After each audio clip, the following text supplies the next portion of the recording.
2000 வருடங்களுக்கு முன்பாக 4000 அடிகள் இந்த சரீரத்துல அடிக்கப்பட்டது. ஆணியெல்லாம் கையெல்லாம் பாருங்க, இந்த இடத்துல குத்துனது அடுத்த கரம், அதே போல விழாவுல குத்துனது இங்க இருந்து இங்க. ஏன்னு தெரியுமா? அவர் தேவன். இந்த உலகத்துல நம்முடைய பாவங்களுக்காக அவர் மரித்தார். நம் பாவிகளாய் இருக்கையில் அவர் கிறிஸ்து இயேசு நமக்காக மரித்ததினால இந்த உலகத்துல யாரும் நண்பர்கள் கூட அந்த அன்பை வெளிப்படுத்த முடியாது. 4000 கடிகள் என்னுடைய சரீரத்துல அடைக்கப்பட முடியுமா? நான் தெரு தெருவா இயேசு கிறிஸ்து என்ன பண்ணார் தெரியுமா? தெரு தெருவா இழுத்து செல்லப்பட்டார். அந்த சிலுவை காட்சியில தொங்க விடப்பட்டார்.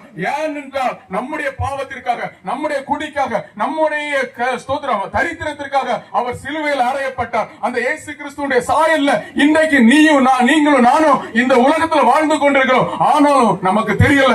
இன்னைக்கு நம்ம என்ன நினைச்சிருக்கிறோம்? நான் தரித்திரத்துல இருக்கிறேன், நான் பாவத்துல இருக்கிறேன், நான் சாபத்துல இருக்கிறேன்னு சொல்லிட்டு. ஆனா ஆண்டவராகிய இயேசு கிறிஸ்து 2000 வருடங்களுக்கு முன்பாக தம்முடைய சொந்த ரத்தத்தை சிந்தினதுனால உங்களுடைய பாவத்தையும் என்னுடைய பாவத்தையும் மன்னித்து விட்டார். இந்த யாரெல்லாம் விசுவாசிக்கிறார்களோ, அவர் ஏற்றுக்கொண்டவர்கள் எத்தனை பேர்களோ அத்தனை பேரும் அவருடைய பிள்ளைகள் ஆகும்படி அவர்களுக்கு அதிகாரம் கொடுத்திருக்கிறார். அந்த இயேசு கிறிஸ்து தான் நம்மோடு கூட இன்றைக்கு வாழ்ந்து கொண்டிருக்கிறார். பிரியமானவர்களே, நம்ம பாவத்தில் இருக்கிறோம், சாபத்தில் இருக்கிறோம், குடும்பத்தில் எத்தனை வியாதிகளோடு இருக்கிறோம், எல்லாவற்றிலிருந்து அவர் இயேசு கிறிஸ்து விடுதலை தருகிற தெய்வம். இந்த நாளில் உங்களோட திருவிழா இருக்கும், இல்லைன்னா மண்ணில் புதைக்கப்படும். ஆனா ஆண்டவராய் இயேசு கிறிஸ்து அதற்காக வரல.